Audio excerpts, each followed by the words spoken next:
दोस्तों आज हम एक्सप्लेन करने वाले हैं एक कमाल की मूवी जिसमें लव एक्शन इमोशन सब कुछ है और ये मूवी आपको जरूर पसंद आएगी, इसलिए वीडियो को अभी लाइक कर दीजिए। हम चलिए कहानी शुरू करते हैं। तो कहानी की शुरुआत पीआर कंपनी के सीईओ विजय के घर से होती है, जहां विजय की पत्नी पूजा खत्म करके विजय के पास आकर कहती है कि ये क्या तुम यहीं खड़े हो, आज हमारा बेटा लंदन से आने वाला है, तुम उसे लेने नहीं गए। जिस पर विजय कहता है कि हमारा बेटा अब कोई बच्चा नहीं रहा और वैसे भी वो कंपनी का सीईओ बनने वाला है, तो उसमें इतना कॉन्फिडेंस तो होना चाहिए कि वो कहीं भी अकेला आ जा सके। इसके बाद हम अपने हीरो राम को देखते हैं जो कि प्राइवेट जेट से इंडिया में लैंड करता है। राम काफी समय से लंदन में रहा था और वो कई साल बाद इंडिया आया है, जहाँ उसे लेने उसका बचपन का दोस्त विकी आता है। इसके बाद विकी राम को घर चलने के लिए कहता है, लेकिन राम घर चलने से पहले एक आदमी से जाकर मिलता है जो कि पीआर कंपनी में ही काम करता था। दरअसल राम ने इंडिया आने से पहले ही पीआर कंपनी की सारी डिटेल्स निकलवा ली थी, जिससे उसे पता लगा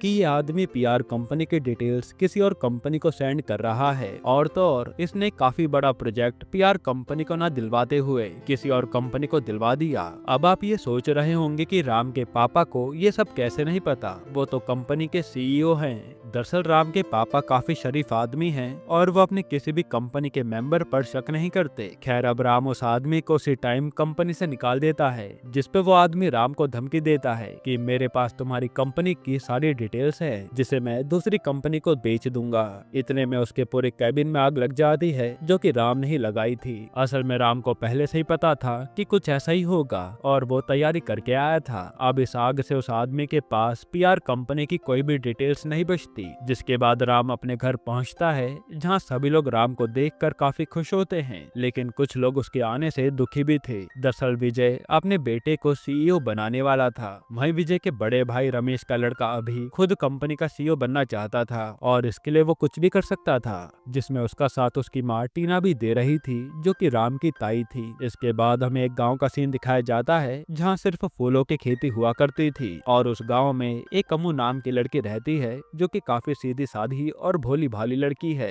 अम्मू भी फूलों की खेती किया करती है और उसके पिता पैरालाइज होने के कारण वो अम्मू की मदद नहीं कर पाते। हालांकि उसके पिता की जगह एक शक्ति नाम का लड़का अम्मू की मदद किया करता है। वहीं अम्मू अपने पिता का जैसे तैसे इलाज करवा रही थी, जिससे उनकी तबीयत में सुधार आ रहा था। लेकिन फूलों की खेती करने से पूरे गाँव में कोई भी किसान अच्छा खासा पैसा नहीं कमा पा रहा था। अब ऐसा क्यों, ये हमें आगे पता चलेगा। फिर हम विजय को देखते हैं, जिसने एक मीटिंग बिठाई होती है, जिसमें वो अपने बेटे को सीईओ बनाने वाला था। और जैसे ही विजय अनाउंस करता है, तभी टीना गुस्से में कहती है कि हमारी कंपनी के कुछ रूल्स एंड रेगुलेशंस हैं कि जो भी कंपनी का सीईओ बनने वाला है उसे टेस्ट देना होगा। अगर वो टेस्ट क्लियर करता है तभी वो सीईओ बन पाएगा। लेकिन विजय इस टेस्ट के खिलाफ होता है। वो नहीं चाहता था कि राम किसी भी तरह का टेस्ट दे, क्योंकि इससे पहले विजय के बड़े भाई रमेश इस टेस्ट को करने गए थे और आज तक वो वापस नहीं लौटे। अब यहाँ सबको लगता है कि वो इस दुनिया में है ही नहीं। अब बात करें इस टेस्ट की, तो जिसे कंपनी का सीईओ बनाने वाले हैं उसे 100 दिन तक गरीबी की हालत में सरवाइव करना होता है। वो कंपनी से कोई भी मदद नहीं ले सकता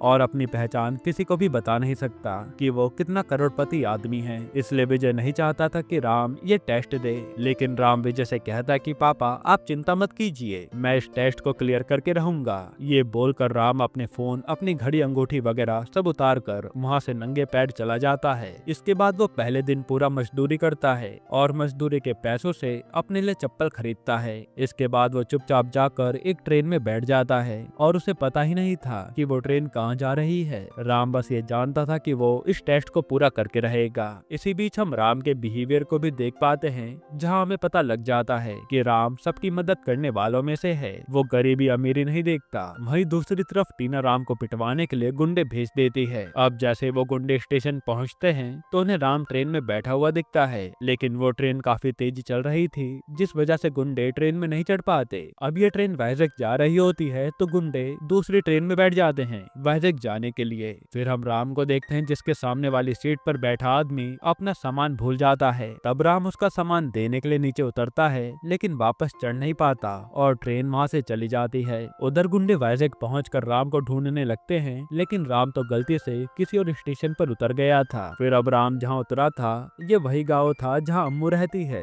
और अब काम की तलाश में राम उसी गांव में घूमने लगता है। तभी वो देखता है कि एक आदमी बूढ़े आदमी को मार रहा है। तब राम बूढ़े आदमी से पूछता है कि ये आपको मार क्यों रहा था, जिस पर बूढ़ा आदमी कहता है कि हम फूलों की खेती करके अपना पेट पालते हैं, लेकिन एक राजू नाम का आदमी है जिसके पापा एमएलए और चाचा मिनिस्टर है। वो यहाँ काफी गुंडागर्दी करता है और हमारे फूलों को कम दामों में खरीद के बाहर ज्यादा दाम में बेचता है और गांव के किसी भी इंसान को फूल बाहर बेचने की इजाजत नहीं है, जिससे हम लोग गरीबी में ही पल रहे हैं। ये सब सुनकर राम को काफी गुस्सा आता है और वो तुरंत राजू के पास पहुंच जाता है जहां किसानों को अठन्नी देकर उनके फूल खरीदे जा रहे थे। और जो कोई फूलों का असली दाम पूछने लगता तो राजू के आदमी किसानों को काफी बुरे तरीके से मारने लगते थे। ये देख राम को काफी गुस्सा आता है और वो राजू के आदमियों को काफी बुरे तरीके से मारता है। तब राजू डर के मारे किसानों को उनकी असली कमाई दे देता है और वो पाकर किसान खुशी खुशी वहाँ से चले जाते हैं। वहीं दूसरी तरफ राजू का गुस्सा काफी ज्यादा बढ़ गया था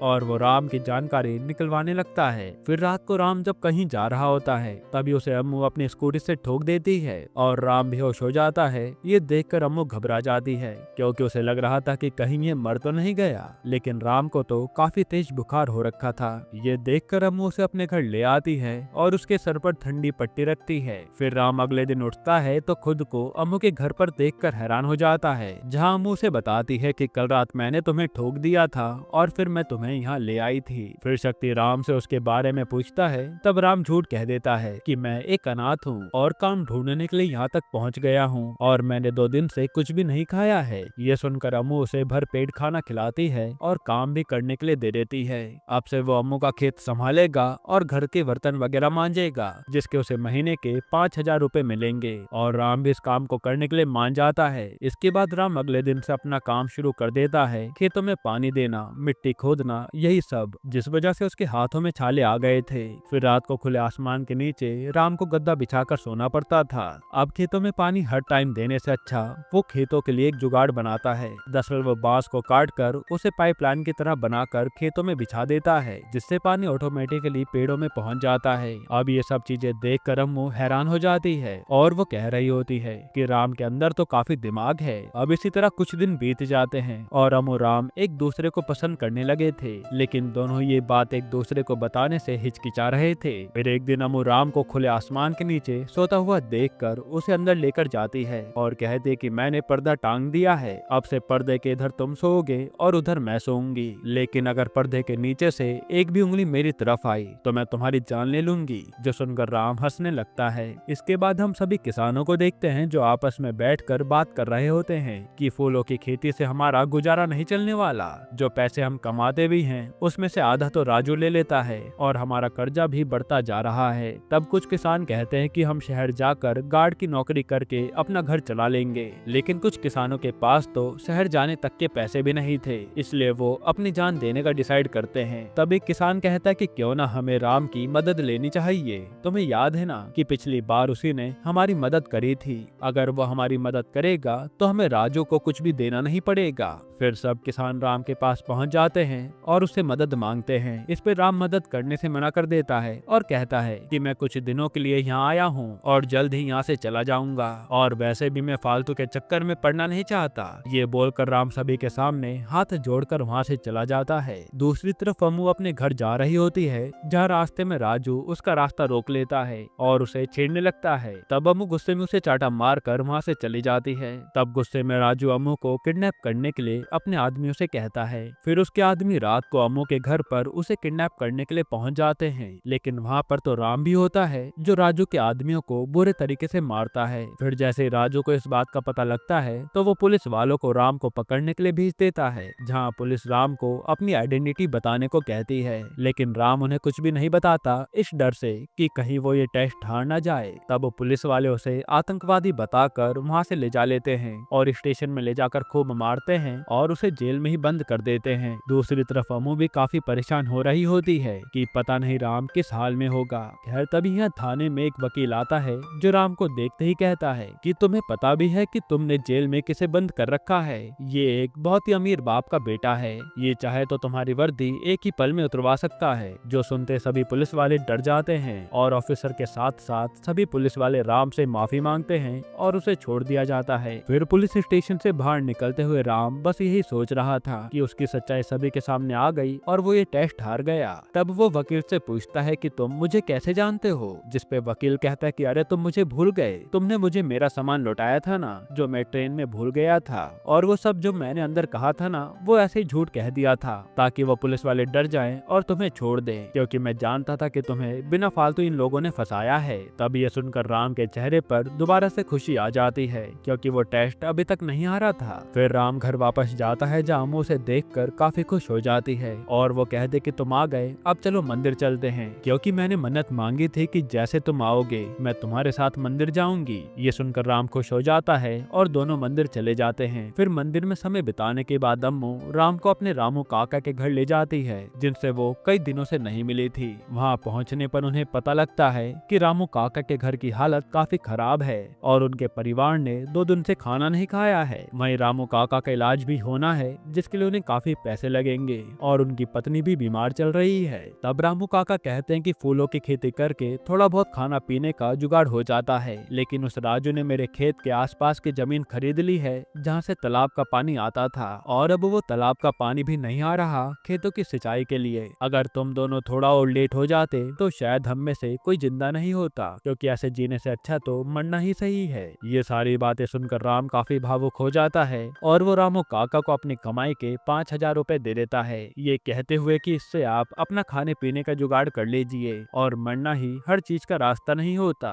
ये सुनकर रामू काका राम को गले लगाकर रोने लगते हैं। फिर अगले दिन राम रामू काका के खेत में आता है जहाँ बोरवेल तो लगी हुई थी लेकिन बिजली न होने के कारण वो चल नहीं रही थी। तब राम अपना दिमाग चलाता है और ड्रम से एक विंड मिल तैयार करता है जिसके चलते बिजली जनरेट होती है और बोरवेल चालू हो जाती है। अब पानी आता हुआ देखकर रामू काका की खुशी का कोई ठिकाना नहीं होता और सभी गांव वाले भी खुशी से नाचने लगते हैं। अब गांव वालों की नजरों में राम एक मसीहा बन चुका था और अगले दिन दोबारा से सभी किसान इकट्ठा होकर राम के पास मदद मांगने आते हैं ताकि राम राजू से उन्हें छुटकारा दिलवा पाए। इस पर राम कहता है कि ये काम मेरे अकेले का बस का नहीं है, मैं एक लेटर लिखूंगा, उस पर बस आप अपने सिग्नेचर कर देना, फिर मैं वो लेटर सरकार तक पहुंचा दूंगा, शायद वहां से कोई मदद मिल जाए। इसके बाद राम लेटर लिखता है पर वहाँ गाँव में किसी को भी सिग्नेचर करने नहीं आते थे तो सब अपने अपने खून से अंगूठा लगा रहे थे। जिसके बाद ये लेटर सभी राज्यों के सरकार के पास और पीएम तक के पास पहुंचा दिया जाता है। तब पीएम फटाफट से इस केस पर काम करने का ऑर्डर देते हैं। दूसरी तरफ टीना और अभी इंस्टाग्राम पर राम की एक वीडियो देखते हैं जिसमें राम ने विंडमिल बनाई थी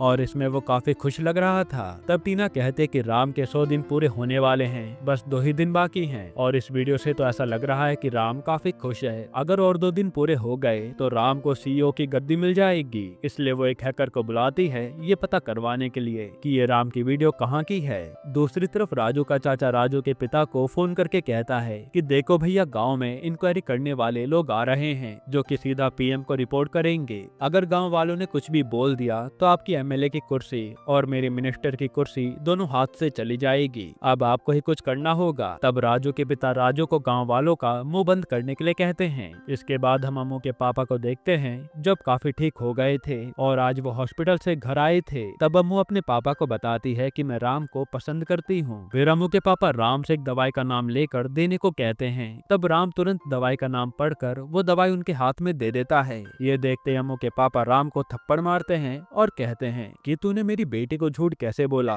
कि तू एक अनाथ है और तूने पढ़ाई लिखाई नहीं करी, बिना पढ़ा लिखा आदमी सही दवाई कैसे दे सकता है और भंगार के सामान से विंडमिल कैसे बना सकता है, बता तू कौन है। तब अम्मू राम से कहते कि चुप क्यों खड़े हो, पापा की बातों का जवाब क्यों नहीं देते, लेकिन राम कुछ भी नहीं बोलता और आज राम के टेस्ट का 99 दिन था। तभी अम्मू ये सोचकर उदास हो जाती है कि जिसे उसने अनाथ और गरीब समझकर प्यार करा वो कोई और ही है। वहीं राम अम्मू से 24 घंटे का समय मांगता है और कहता है कि 24 घंटे बाद मैं तुम्हें सब कुछ सच बता दूंगा, लेकिन अम्मू उसकी एक भी बात नहीं सुनती। दूसरी तरफ राजू के लोग अम्मू के खेत को तहस नहस करने लगते हैं और जब शक्ति उन्हें रोकने जाता है तो वो उसे खूब मारते हैं। अब उन्होंने ऐसा इसलिए करा था कि राम इस काम में ही उलझा रहे और कमेटी वाले जब आए तो राम उनसे ना मिल सके, क्योंकि राम ही था जो कमेटी वालों को सब बता सकता था और गांव वालों में तो हिम्मत ही नहीं थी। फिर जैसे राम और अम्मू शक्ति को ऐसी हालत में देखते हैं तो वो जल्दी से उसे हॉस्पिटल लेकर जाते हैं और शक्ति का काफी खून बह चुका था।